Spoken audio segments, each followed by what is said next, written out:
Il existe un phénomène dont on parle très peu, un phénomène silencieux, presque invisible, mais qui touche énormément de personnes dans le monde, celui des individus intelligents qui, malgré leur lucidité, leur sensibilité et leur profondeur, se retrouvent souvent seuls, parfois incompris, parfois en retrait, comme s'il y avait un fossé naturel entre leur manière de penser et celle du reste du monde. Et ce n'est pas parce qu'ils rejettent la société ou qu'ils se croient supérieurs, mais parce qu'ils voient, ressentent et comprennent les choses d'une façon qui les éloigne souvent des dynamiques habituelles des relations humaines. Et si tu regardes cette vidéo aujourd'hui, c'est peut-être parce que tu te reconnais dans cette solitude particulière, une solitude qui n'est pas toujours choisie, mais qui finit par devenir un refuge dans lequel tu te protèges, tu réfléchis, tu observes. Alors ensemble, on va explorer les raisons profondes, psychologiques et même philosophiques, qui expliquent pourquoi tant de personnes intelligentes finissent par marcher seules, non pas par faiblesse, mais parce que leur vision du monde, leur rythme intérieur et leurs standards façonnent une réalité bien différente de celle des autres. Alors prends un moment pour toi, respire, et laisse-moi t'expliquer pourquoi cette solitude n'est pas un échec, mais souvent un signe de maturité, de lucidité et d'intégrité intérieure. Et si tu te reconnais dans ce que tu vas entendre, n'hésite pas à le dire en commentaire, car tu n'es pas seul à vivre cela, même si parfois tu as l'impression du contraire. 1. Elles pensent trop, et voient trop.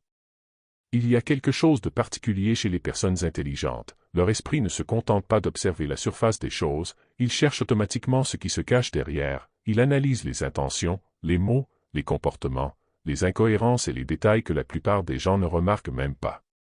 Et cette capacité à trop penser, à trop voir, devient parfois un poids, parce qu'elle crée un décalage entre ce que les autres perçoivent et ce qu'elles perçoivent réellement, comme si leur vision du monde était réglée sur une fréquence différente, plus fine, plus exigeante, qui les empêche d'ignorer ce que d'autres préféreraient ne jamais voir. Ce sont souvent les premières à remarquer qu'une relation manque de sincérité, que quelqu'un joue un rôle, qu'un comportement ne suit pas les paroles, et même si elles ne disent rien, elles ressentent cette dissonance profondément.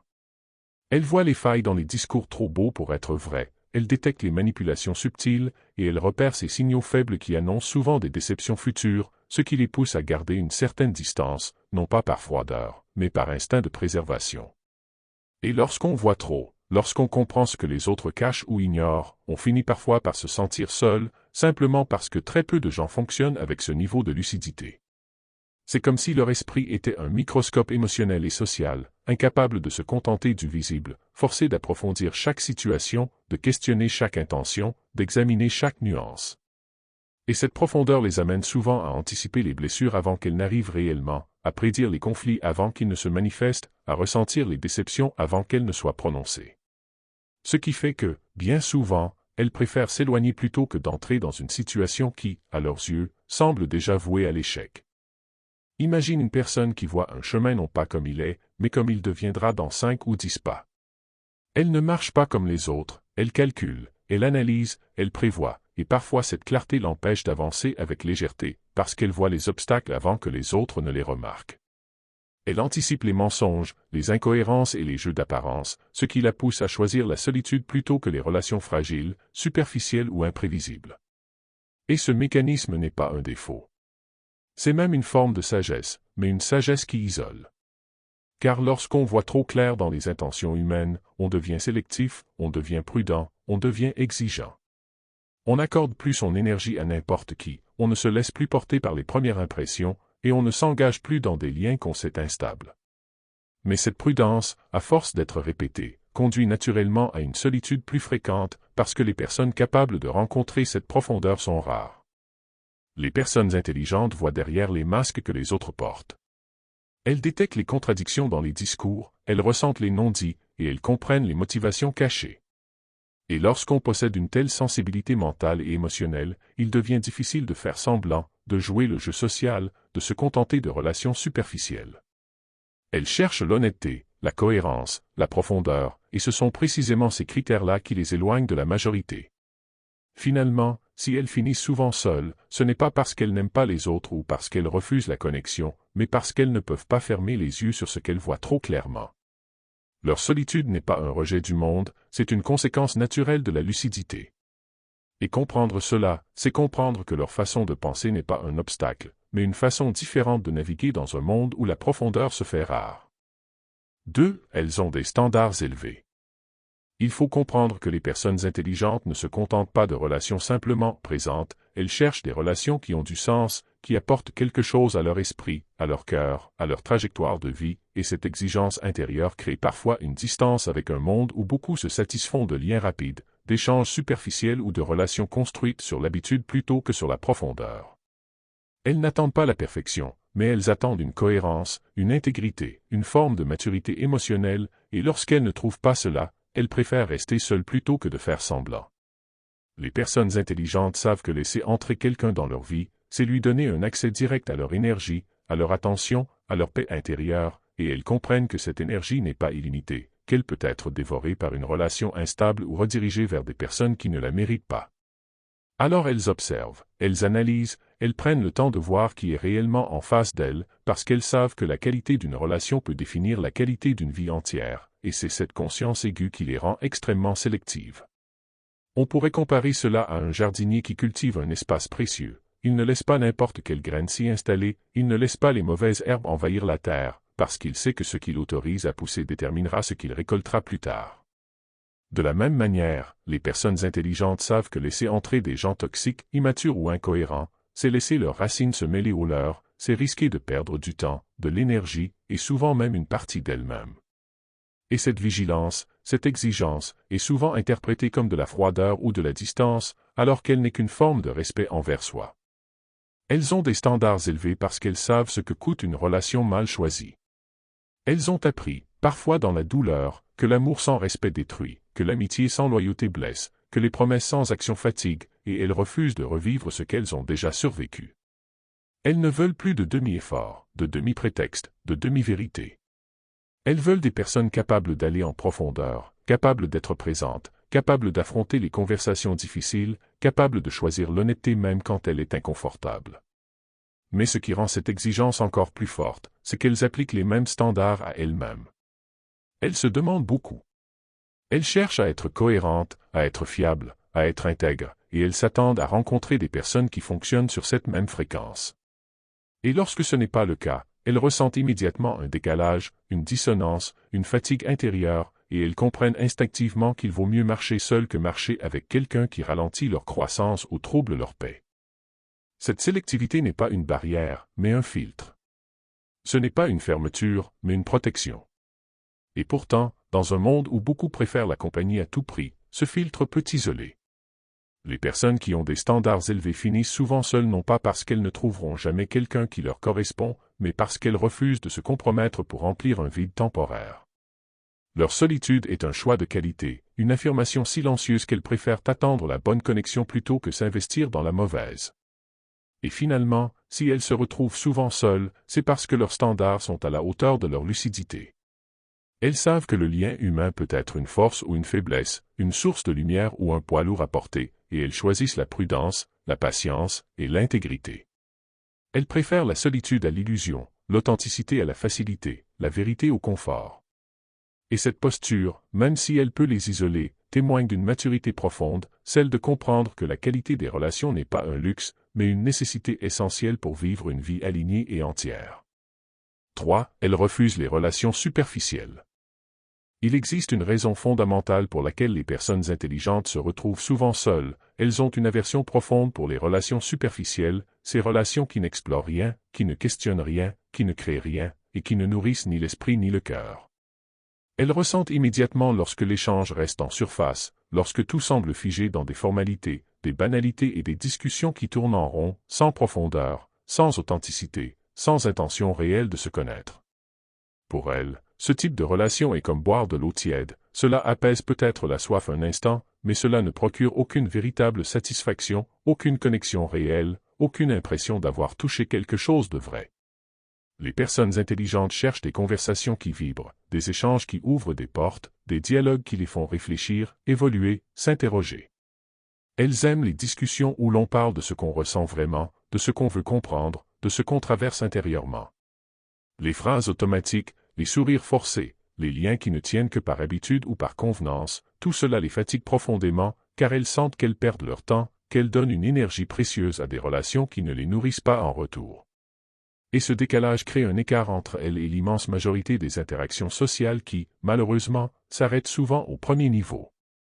C'est comme si leur esprit était conçu pour plonger dans l'océan alors que beaucoup de personnes autour d'elles se contentent de patauger au bord de l'eau. Elles cherchent des âmes avec lesquelles aller en profondeur, explorer les fondations, parler de la vie, des peurs, des rêves, des contradictions, alors que beaucoup préfèrent rester à la surface, là où c'est confortable, là où il n'y a pas de risque, là où l'on ne montre rien de trop vrai. Et c'est précisément parce qu'elles recherchent cette profondeur que leur cercle social devient naturellement plus restreint. Très peu de gens sont prêts à se montrer tels qu'ils sont vraiment, sans masque, sans rôle, sans calcul. Les relations superficielles exigent peu, mais elles offrent peu. Les relations profondes exigent beaucoup, mais elles transforment. Les personnes intelligentes le savent, et c'est pour cela qu'elles ne s'engagent pas dans des liens vides. Elles préfèrent une conversation honnête avec une seule personne plutôt que des soirées entières entourées de gens qui ne partagent rien de réel avec elles. Elles préfèrent une solitude consciente à une compagnie qui ne leur apporte ni sens, ni valeur, ni authenticité. Ce choix peut sembler radical, mais pour elles, il est naturel, presque instinctif, parce qu'elles ressentent physiquement lorsque le lien n'a pas d'âme, lorsque la conversation sonne creux, lorsque la présence de l'autre ne crée aucun échange véritable. Elles comprennent très tôt que la superficialité mène à la déception, parce qu'elle crée des liens fragiles, des malentendus, des relations sans ancrage qui s'effondrent à la moindre difficulté ou au premier désaccord. Elles refusent donc les relations basées sur la façade, sur les apparences, sur les convenances sociales. Elles recherchent la vulnérabilité, la profondeur, l'honnêteté, même si cela réduit le nombre de personnes qu'elles peuvent réellement laisser entrer dans leur vie. Elles préfèrent être seules plutôt que d'être entourées mais seules intérieurement, ce qui arrive souvent dans les relations qui manquent de profondeur. Et finalement, si elles finissent souvent seules, ce n'est pas parce qu'elles ne veulent pas aimer ou être aimées, mais parce qu'elles savent que la vraie connexion demande du courage, de la transparence et une volonté de se montrer telle qu'on est réellement. Elles savent que tout le monde n'est pas prêt pour cela, et elles refusent de compromettre leur paix intérieure ou leur intégrité pour entrer dans des relations où elles seraient obligées de se diminuer, de se cacher ou de jouer un rôle. Leur solitude n'est pas un signe d'arrogance, mais un signe de maturité. Elles savent qu'une relation sans profondeur n'est pas une relation, mais une distraction. Et elles ne vivent pas pour être distraites, elles vivent pour être connectées. 4. Elles sont souvent incomprises. Il existe, chez les personnes intelligentes, une forme de solitude qui ne vient pas seulement de leur isolement volontaire, mais de ce sentiment très particulier d'être en décalage avec leur environnement, comme si leur manière de percevoir le monde ne coïncidait jamais totalement avec celle des autres, et qu'elles étaient condamnées à marcher sur un chemin parallèle, proche, mais jamais vraiment sur la même ligne que tout le monde. Elles ne cherchent pas à être différentes, mais leur esprit fonctionne avec une profondeur, une intensité et une sensibilité qui dépassent souvent ce que les autres sont habitués à rencontrer, et cela crée un fossé subtil mais bien réel. Souvent, elles pensent plus loin, plus vite, ou plus profondément, ce qui les amène à voir des nuances là où la majorité ne voit que des formes simples, à sentir des tensions invisibles dans une conversation, à anticiper des conséquences que personne ne prend le temps d'imaginer, et, au final, à avoir une perception du monde qui semble étrange ou excessive aux yeux de ceux qui ne pensent pas de cette façon. Elles peuvent faire une remarque honnête, poser une question précise ou exprimer une vérité qui leur paraît évidente, mais que les autres interprètent comme une complication inutile, une froideur ou une exagération, alors qu'il ne s'agit en réalité que d'une lucidité qui dépasse la moyenne. Le résultat, c'est que beaucoup finissent par se retenir, par filtrer ce qu'elles disent, par réduire l'intensité de leurs réflexions pour ne pas paraître menaçantes, arrogantes ou trop sérieuses, comme si elles devaient cacher une partie d'elles-mêmes pour préserver la paix sociale ou pour éviter d'être mal perçues. Elles apprennent à se taire dans certaines conversations, à simplifier leurs idées, à jouer un rôle plus léger que celui qui leur correspond réellement, et même si cela peut fonctionner un temps, elles ressentent intérieurement une frustration diffuse, celle de ne jamais pouvoir déployer toute l'étendue de leur esprit sans être jugées, incomprises ou mal interprétées. C'est un peu comme si elles vivaient dans une pièce où tout le monde parle fort, rit fort et vit en surface, alors qu'elles entendent derrière ces bruits le craquement discret d'une fissure dans le mur, ou le souffle du vent dans une fenêtre mal fermée. Elles perçoivent ce que les autres ignorent, elles comprennent ce que les autres survolent, et ce décalage crée une distance, un mur transparent qui les sépare du reste du monde.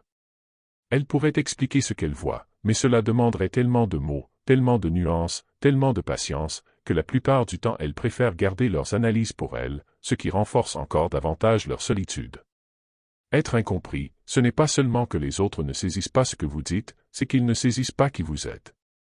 Les personnes intelligentes ressentent souvent que leurs motivations, leurs valeurs et leurs intentions sont mal lues, mal traduites, comme si leur personnalité était constamment vue à travers un miroir déformant. On les trouve trop compliquées, trop sérieuses, trop sensibles, trop analytiques, alors qu'elles cherchent simplement à vivre en cohérence avec leur vérité intérieure. Et lorsqu'une personne se rend compte que son essence même est trop difficile à partager ou trop exigeante pour être accueillie, elle finit souvent par choisir le silence, puis l'éloignement. Mais ce n'est jamais une fuite. C'est un choix de préserver leur énergie mentale, leur paix intérieure, leur profondeur. Certaines finissent par accepter qu'elles ne seront jamais comprises par la majorité, mais seulement par quelques rares âmes capables de les rencontrer au même niveau de conscience, et ce sont ces relations exceptionnelles qu'elles décident de privilégier.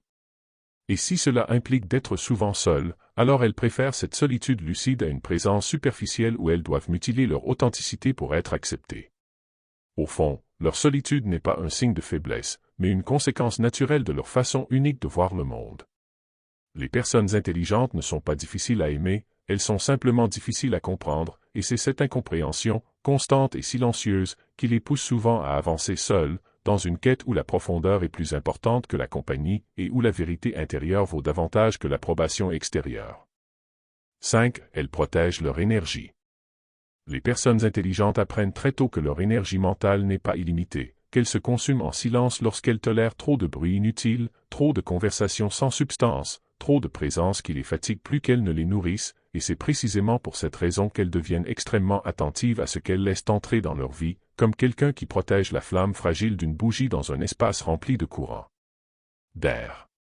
Elles savent que leur clarté, leur créativité et leur profondeur dépendent de la qualité de leur environnement émotionnel, et qu'il suffit parfois d'une seule personne négative, d'un seul conflit répétitif ou d'une seule relation drainante pour les épuiser intérieurement et les éloigner d'elles-mêmes.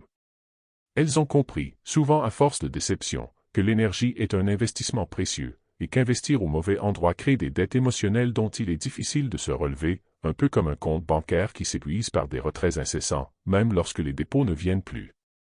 Alors elles deviennent sélectives, non pas par arrogance ou par mépris, mais par lucidité, parce qu'elles savent que chaque interaction laisse une trace, que chaque parole a un poids et que chaque relation façonne leur état intérieur, que ce soit pour l'enrichir ou l'empoisonner.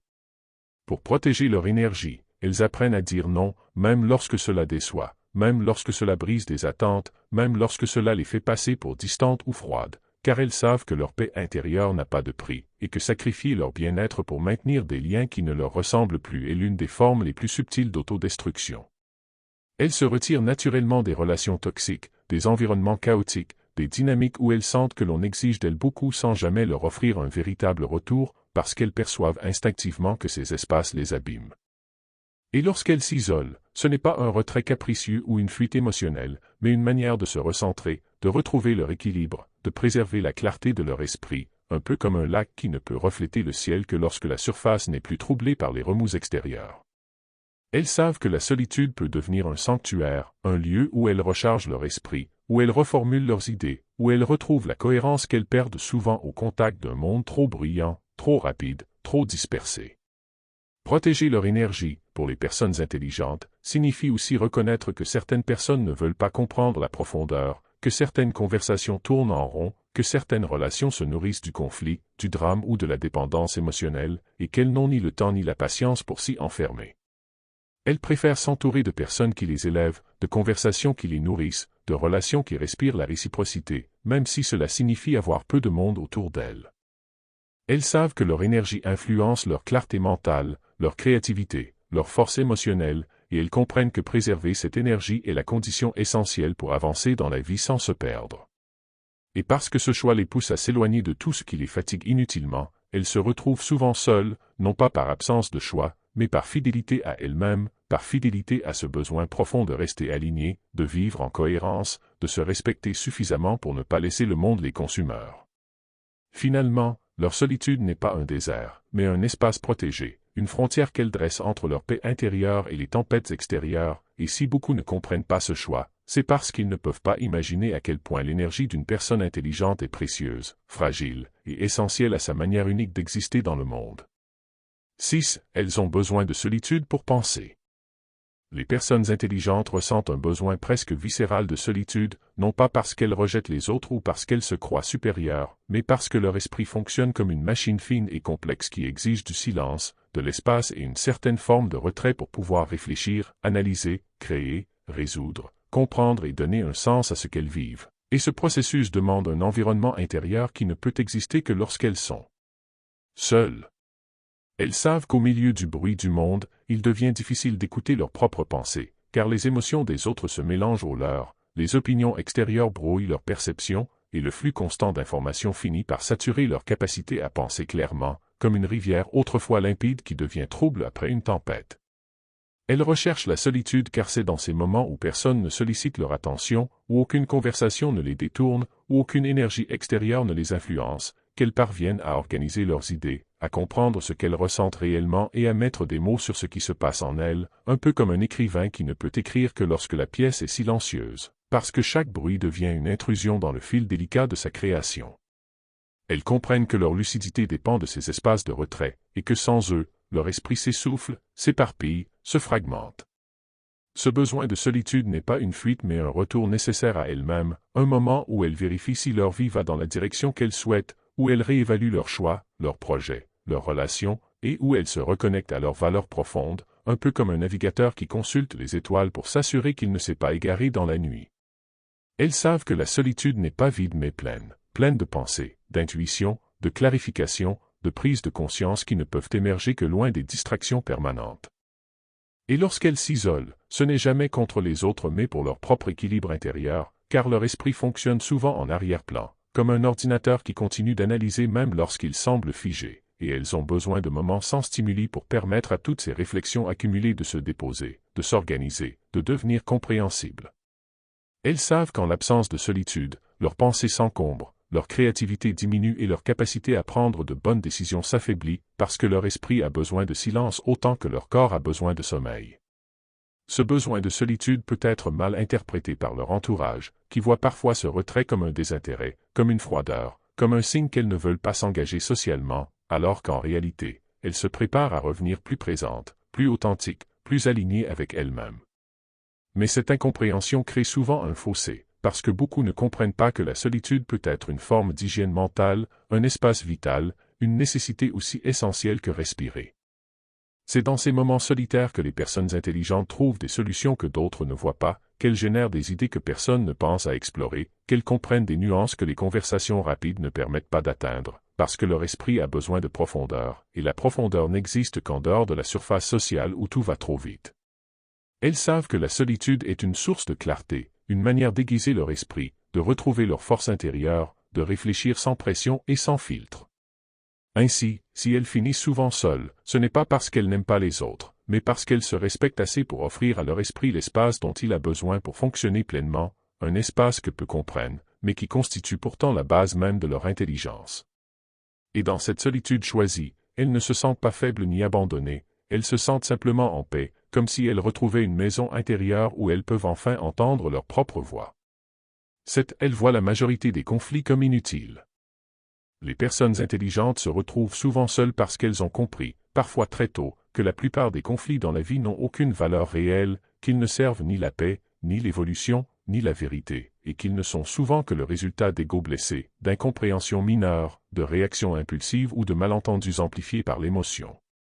Elles ont compris que s'engager dans des affrontements inutiles, que ce soit pour avoir raison, pour prouver quelque chose ou pour répondre à une provocation, revient à gaspiller leur énergie, leur temps et leur tranquillité intérieure, et qu'aucune victoire dans ce genre de conflit ne vaut le prix de leur paix. Elles observent souvent les situations avec plus de recul que la moyenne, ce qui leur permet de voir qu'un grand nombre de disputes ne sont que des tempêtes créées par des gens qui n'ont pas appris à se maîtriser, qui réagissent avant de réfléchir, qui confondent émotion et vérité, et qui s'accrochent à des détails insignifiants comme si toute leur identité en dépendait. Pour elles, participer à ces confrontations revient à se jeter dans une mer agitée alors qu'elles savent très bien que continuer à marcher sur la plage les conduira beaucoup plus loin, un peu comme un marin expérimenté qui sait qu'il ne faut pas lutter contre chaque vague, mais seulement naviguer intelligemment pour éviter celles qui ne méritent pas d'être affrontées. Elles préfèrent le silence à la dispute, la distance à la confrontation inutile et la compréhension intérieure à la recherche d'approbation extérieure, parce qu'elles savent que ce que les gens disent sous l'effet de la colère ou de l'ego n'a que très rarement quelque chose à voir avec la réalité profonde. Elles savent que celui qui s'emporte révèle plus son propre chaos intérieur qu'un argument valable, et qu'il est souvent inutile d'essayer de raisonner quelqu'un qui ne cherche pas à comprendre mais simplement à se décharger de ses frustrations. Elles ont appris que répondre à une provocation, c'est se laisser entraîner dans la vision de l'autre, alors que rester calme, c'est préserver la leur.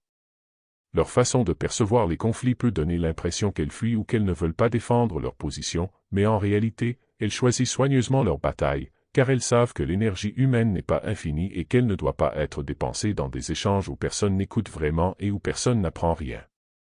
Elles préfèrent investir cette énergie dans des projets, des réflexions, des relations profondes ou des actions constructives, plutôt que dans des disputes qui se répètent, se déforment et ne mènent finalement à aucune croissance personnelle. Et cette attitude face au conflit crée souvent une distance avec les autres, parce que beaucoup cherchent inconsciemment dans les interactions humaines un terrain où exprimer leurs frustrations, leurs insécurités ou leur besoin d'avoir raison, alors que les personnes intelligentes évitent précisément ces espaces-là. Ce décalage crée un fossé, parfois subtil, parfois immense, entre ceux qui se nourrissent de dramatisation et ceux qui préfèrent préserver leur paix intérieure. Elles deviennent alors des observatrices plutôt que des participantes, ce qui peut donner l'impression qu'elles sont indifférentes, alors qu'en réalité, elles choisissent la sagesse plutôt que la réaction, la paix plutôt que la confrontation, la maîtrise plutôt que l'ego. Elles savent que la plupart des conflits ne sont que des distractions qui détournent l'esprit de ce qui est vraiment important, des pièges émotionnels qui enferment dans des cercles sans fin, et des énergies négatives qui empoisonnent la clarté mentale. Alors elles s'en éloignent, non pas par lâcheté, mais parce qu'elles ont compris que leur calme est un trésor qu'elles doivent protéger et que chaque conflit évité est une victoire silencieuse que peu remarquent, mais qui, pour elles, change tout. Ainsi, si elles finissent souvent seules, ce n'est pas parce qu'elles refusent la conversation ou qu'elles s'isolent volontairement, mais parce qu'elles refusent d'entrer dans des guerres qui ne les nourrissent pas, des débats qui ne changent rien, et des disputes qui n'ont pour but que de flatter l'ego de quelqu'un. Elles préfèrent rester dans un espace mental propre, clair et aligné, où elles peuvent continuer à avancer sans être alourdies par les turbulences émotionnelles des autres. 8. Elles ne cherchent pas l'approbation sociale. Les personnes intelligentes finissent souvent seules parce qu'elles ont compris que l'approbation sociale est une monnaie instable, capricieuse et parfois dangereuse, qui peut pousser n'importe qui à trahir sa propre nature pour être aimé, admiré ou accepté, et elles refusent de payer ce prix, car elles savent que l'authenticité ne peut pas coexister avec la dépendance au regard des autres. Elles ont observé, peut-être à travers leurs propres expériences, que la plupart des gens modifient leur personnalité comme on change de vêtements, qu'ils ajustent leurs opinions pour être du bon côté, et qu'ils se construisent une identité fragile basée sur la validation extérieure plutôt que sur une vérité intérieure solide, et elles préfèrent rester seules plutôt que de se conformer à quelque chose qui ne leur ressemble pas. Elles savent que la quête d'approbation est un piège subtil, un mécanisme qui peut paraître innocent, comme vouloir être apprécié, reconnu, accepté, mais qui finit souvent par détruire l'intégrité, parce qu'il pousse à agir, à parler et à penser non pas selon ses convictions profondes, mais selon ce que les autres veulent entendre. Pour une personne intelligente, cela revient à se fabriquer une cage invisible autour de son esprit, une cage faite de peur du jugement, de besoin de validation, de recherche de compliments, et c'est justement cette cage qu'elle refuse d'habiter.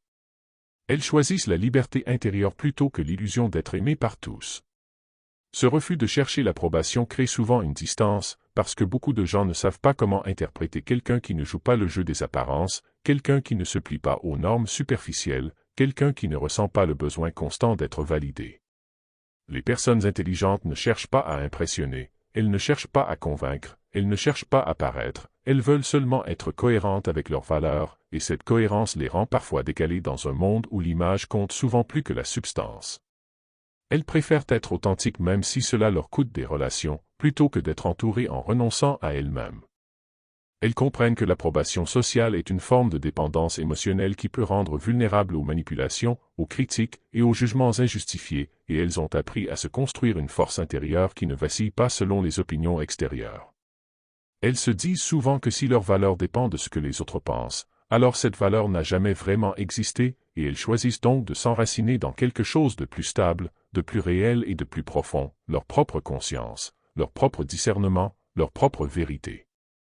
Cette posture peut donner l'impression qu'elles sont froides, indifférentes ou distantes, alors qu'en réalité, elles protègent simplement leur autonomie émotionnelle.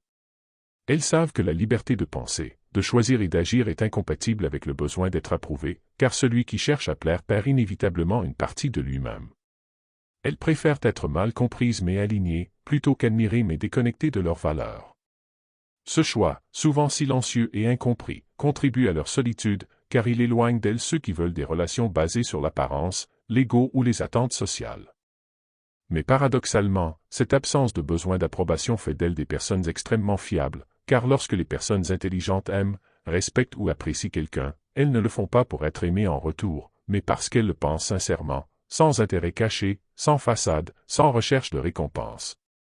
Leur solitude n'est pas un signe d'amertume mais un signe de maturité, car elles comprennent que seules les relations construites sur l'authenticité peuvent vraiment durer. Ainsi, si elles finissent souvent seules, ce n'est pas parce qu'elles sont arrogantes ou qu'elles se sentent au-dessus des autres, mais parce qu'elles ont éliminé de leur vie un élément qui en gouverne beaucoup, la peur de ne pas être aimées. Et en renonçant à cette peur, elles renoncent aussi à beaucoup de relations superficielles, préférant marcher seules sur un chemin qui leur ressemble, plutôt que de s'entourer de personnes qui ne voient en elles qu'une version ajustée, modifiée ou édulcorée pour plaire à tout le monde. 9. Elles sont très conscientes de leurs limites émotionnelles. Les personnes intelligentes finissent souvent seules parce qu'elles possèdent une lucidité rare sur elles-mêmes, sur leurs forces, mais aussi sur leurs fragilités, et qu'elles savent exactement quelles situations, quelles interactions et quelles personnes risquent de dépasser leur capacité émotionnelle à rester sereines et équilibrées. Elles ont appris que l'énergie mentale et émotionnelle n'est pas infinie, qu'elle se dépense dans les conflits, les manipulations, les drames, ou simplement dans des relations qui demandent plus qu'elles ne peuvent donner, et cette conscience les pousse à poser des limites très claires pour ne pas se perdre dans un monde souvent chaotique. Elles connaissent leur seuil de tolérance, leur point de rupture, et elles comprennent qu'ignorer ces signaux serait non seulement autodestructeur, mais aussi dangereux pour leur paix intérieure et leur équilibre de vie. Cette conscience de soi est semblable à celle d'un navigateur qui sait exactement jusqu'où il peut aller avec son bateau avant que la tempête ne le submerge, ou d'un alpiniste qui connaît ses propres limites physiques et sait quand il est temps de redescendre pour survivre. Les personnes intelligentes appliquent la même vigilance à leurs émotions, elles identifient les relations et les environnements qui risquent de les épuiser, et elles s'éloignent avant même que la situation ne devienne intenable, non pas par peur ou par méfiance, mais par respect pour elles-mêmes et pour leur équilibre intérieur. Elles comprennent que chaque relation demande un investissement émotionnel, et qu'investir dans des situations ou des individus incompatibles avec leurs valeurs ou leur rythme de vie finit par les vider et les détourner de ce qui compte vraiment. Cette lucidité émotionnelle les conduit à des choix qui peuvent sembler solitaires pour l'extérieur. Beaucoup ne comprennent pas pourquoi elles refusent des invitations, prennent du recul dans des amitiés ou choisissent de ne pas s'impliquer dans des relations amoureuses qui semblent prometteuses à première vue. Mais ces décisions sont profondément stratégiques, elles protègent leur intégrité, leur clarté et leur capacité à se concentrer sur ce qui nourrit leur croissance et leur bien-être. Elles savent que céder à chaque demande sociale ou émotionnelle sans discernement revient à semer le chaos dans leur esprit et dans leur cœur, et qu'un esprit saturé ne peut ni aimer ni réfléchir ni agir de manière cohérente. Être conscient de ces limites émotionnelles implique également de reconnaître que certaines relations demandent des ressources qu'elles ne souhaitent pas gaspiller. Elles savent que certaines personnes drainent, manipulent ou exigent plus qu'elles ne peuvent donner sans recevoir en retour, et elles refusent de se laisser entraîner dans des dynamiques où leur équilibre serait compromis. Elles comprennent que la vraie intelligence ne réside pas seulement dans la capacité à penser, mais aussi dans la capacité à dire non, à se retirer et à protéger son espace intérieur contre les forces qui le fragmenteraient. Cette prudence peut créer une solitude apparente, mais elle est en réalité un choix éclairé. Elles préfèrent marcher seules sur un chemin qui respecte leur rythme et leur équilibre plutôt que de s'engager dans des relations qui les briseraient lentement mais sûrement. Elles savent que chaque énergie émotionnelle qu'elles dépensent est précieuse, et qu'elle doit être investie dans des interactions authentiques, réciproques et constructives. Elles choisissent donc de limiter leur exposition à ce qui pourrait les déséquilibrer, de même qu'un artisan protège ses outils les plus précieux des usages inappropriés. Ainsi, leur conscience de leurs limites émotionnelles les rend sélectives, prudentes et souvent solitaires, mais elle leur permet aussi de préserver une profondeur intérieure et une clarté mentale que beaucoup n'atteignent jamais. Elles savent que se protéger n'est pas un acte d'égoïsme, mais une condition nécessaire pour continuer à vivre avec intégrité et à offrir le meilleur d'elles-mêmes à ceux qui méritent vraiment cette énergie, cette attention et cet engagement sincère. Et c'est cette maîtrise de soi et cette lucidité qui expliquent en grande partie pourquoi les personnes intelligentes finissent souvent seules, elles choisissent la solitude plutôt que le compromis avec leur équilibre intérieur. 10. Elles évoluent constamment, alors que les autres stagnent parfois. Les personnes intelligentes finissent souvent seules parce qu'elles ont une dynamique intérieure qui les pousse à évoluer constamment, à chercher la compréhension, la connaissance et la croissance, tandis que beaucoup de personnes autour d'elles restent figées dans leurs habitudes, leurs croyances ou leurs routines. Elles observent le monde avec un regard critique et analytique, elles réfléchissent profondément à leurs expériences, elles apprennent de leurs erreurs, et elles adaptent leur comportement, leurs pensées et même leurs émotions pour devenir plus cohérentes et plus fortes. Cette évolution permanente crée un écart invisible mais réel avec ceux qui, pour diverses raisons, n'éprouvent pas le besoin ou le désir de se transformer, et cet écart peut engendrer une distance sociale et émotionnelle significative. Cette quête constante de progrès peut être comparée à celle d'un jardinier qui taille, arrose, enrichit et protège ses plantes tous les jours, alors que les autres se contentent de laisser pousser ce qui vient, sans effort ni attention. Les personnes intelligentes comprennent que la stagnation, qu'elle soit mentale, émotionnelle ou spirituelle, finit par créer de l'inconfort, de l'insatisfaction et un sentiment d'incomplétude, et elles préfèrent s'exposer à la solitude plutôt que de rester enfermées dans un environnement qui ne favorise ni leur croissance ni leur épanouissement. Elles savent que grandir implique parfois de s'éloigner, de se séparer, de prendre des chemins différents de ceux empruntés par la majorité, et que cette divergence est une condition nécessaire pour continuer à évoluer. Cette évolution constante exige aussi un courage particulier, celui de regarder ses propres failles, d'accepter les vérités difficiles et d'abandonner des comportements ou des relations qui ne servent plus leur progression. Les personnes intelligentes sont conscientes que rester avec des personnes qui stagnent peut freiner leur expansion, limiter leur vision et les enfermer dans des cycles répétitifs, et elles choisissent donc de créer de l'espace autour d'elles pour continuer leur chemin sans entrave. Elles savent que la vraie évolution demande du temps, de la patience et parfois un certain isolement, parce qu'on ne peut pas toujours trouver dans son entourage immédiat les éléments nécessaires à sa transformation. Cette constante recherche de croissance crée parfois un sentiment de solitude, car elles se retrouvent à avancer seules, sur des chemins que peu de gens osent emprunter, à réfléchir à des idées que peu de gens prennent le temps d'explorer, et à se transformer à un rythme que beaucoup ne peuvent suivre. Elles comprennent que la plupart des gens se satisfont de leur zone de confort, de leur routine et de leur certitude, alors qu'elles considèrent que l'inconfort, le questionnement et l'adaptation sont les seules voies vers la véritable profondeur et la liberté intérieure. Cette différence crée un fossé naturel, car la plupart des relations se construisent sur la stabilité, la réciprocité immédiate et la compatibilité de routine, alors que les personnes intelligentes avancent souvent en solitaire, guidées par une boussole intérieure qui ne cesse de se recalibrer. Pour elles, la solitude n'est donc pas un hasard, ni une punition, mais une conséquence logique de leur évolution constante. Elles comprennent que le progrès personnel et intellectuel exige parfois de marcher seul, car s'adapter, apprendre et se transformer à chaque instant ne coïncide pas toujours avec les rythmes des autres. Et paradoxalement, cette solitude est un signe de force, car elle témoigne d'un engagement envers soi-même, d'une fidélité à sa propre croissance et d'un refus de se laisser emprisonner par la stagnation collective. Ainsi, si elles finissent souvent seules, ce n'est pas parce qu'elles rejettent les autres ou qu'elles sont incapables de relations, mais parce qu'elles ont choisi la voie exigeante de l'évolution continue, là où beaucoup s'arrêtent, et que marcher sur ce chemin nécessite parfois d'être isolé. Elles savent que la solitude, loin d'être une faiblesse, devient un espace fertile où leur esprit peut continuer à grandir, où leurs idées peuvent éclore, et où leur transformation personnelle se poursuit sans limite ni compromis.